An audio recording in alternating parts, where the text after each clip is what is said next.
दोस्तों आज का हमारा टॉपिक है एसी और डीसी करंट में क्या अंतर है। What is the difference between AC current and DC current. दोस्तों हमारे यहाँ से जो इलेक्ट्रिसिटी आती है वह पावर प्लांट से आती है, जहाँ पर पावर बनती है और वह पावर एसी पावर होती है।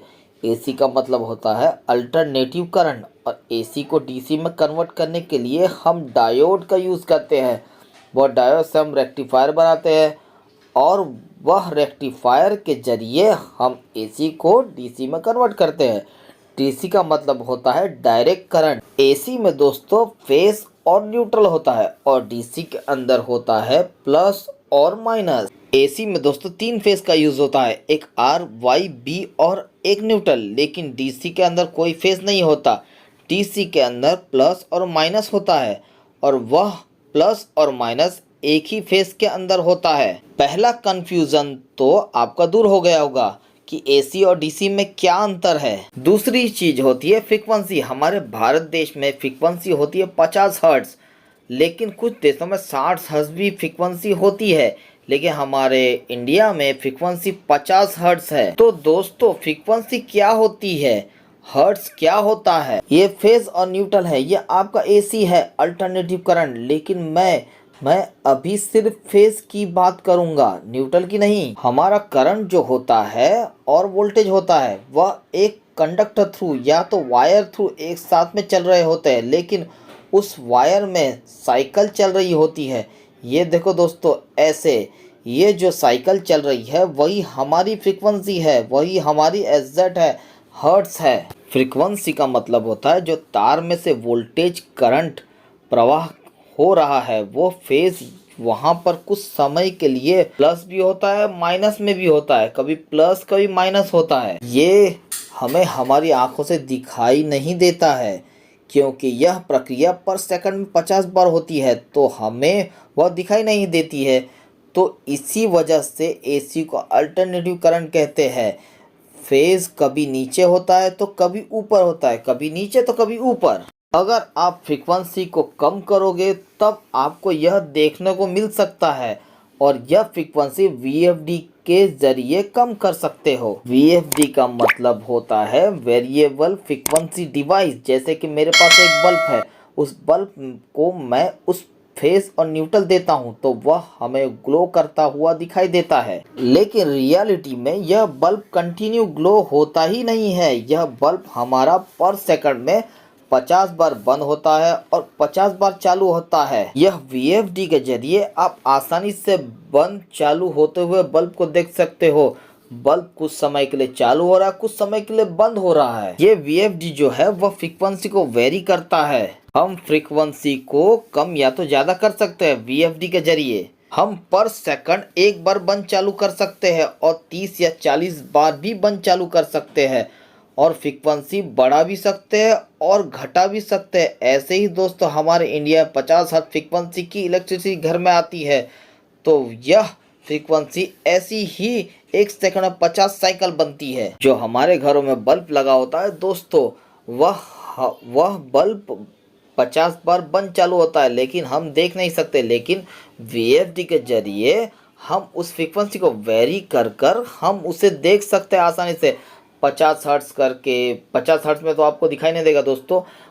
1 हर्ट्ज, 30 हर्ट्ज, 20 हर्ट्ज में आपको मालूम पड़ जाएगा कि ये बंद हो रहा है और चालू है। कुछ समय के लिए बंद हो रहा है, कुछ समय के लिए चालू हो रहा है, आसानी से आप देख सकते हो। तो दोस्तों एसी के अंदर फ्रीक्वेंसी होती है।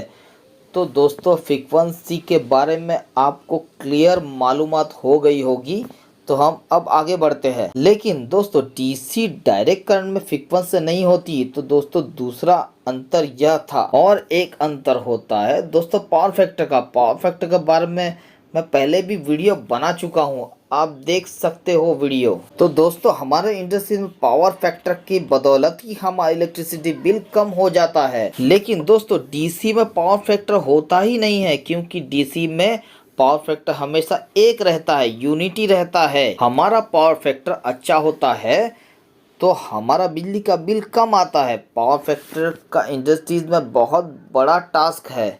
यूनिटी पावर फैक्टर है वह बहुत ही अच्छा पावर फैक्टर होता है।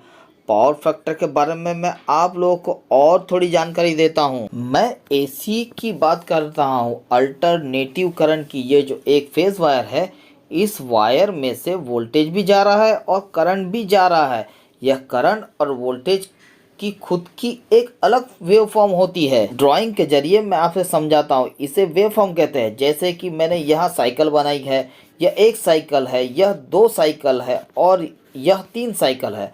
ऐसे ही 50 साइकिल पर सेकंड बनती है। जैसे कि यह हमारी वोल्टेज की वेव फॉर्म है और यह करंट की वेव फॉर्म है। कुछ लोड डिस्टरबेंस की वजह से यह वेव फॉर्म, दोनों की वेव फॉर्म आगे पीछे हो गई है। तो इन दोनों के बीच में जो अंतर है वही हमारा पावर फैक्टर है। जितना करंट और वोल्टेज के बीच में अंतर बढ़ेगा, पावर फैक्टर हमारा खराब होगा।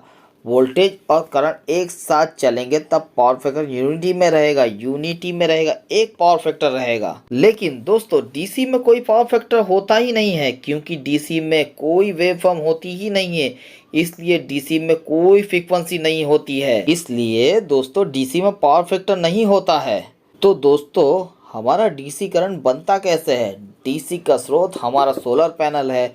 डीसी जनरेटर से भी डीसी करंट बनाया जाता है, डायरेक्ट करंट बनाया जाता है। और दोस्तों एसी करंट को हम डीसी करंट में कन्वर्ट कर सकते हैं डायोड के जरिए। डायोड्स के जरिए हम रेक्टिफायर बनाते हैं, रेक्टिफायर के जरिए हम एसी को डीसी में कन्वर्ट कर सकते हैं। तो दोस्तों एसी और डीसी में क्या अंतर है, यह तो आपको समझ में आ गया होगा। तो पहला हम अंतर समझते हैं। तो दोस्तों एसी के अंदर फ्रीक्वेंसी होती है, लेकिन डीसी में कोई फ्रीक्वेंसी नहीं होती है।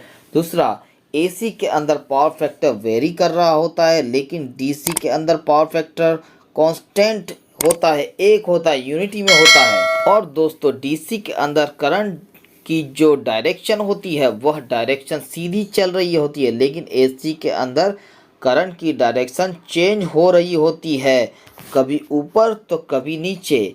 इसलिए उसे हम अल्टरनेटिव करंट कहते हैं। इस ड्राइंग के जरिए आप देख सकते हो, कभी प्लस हो रहा है, कभी माइनस हो रहा है, कभी ऊपर तो कभी नीचे।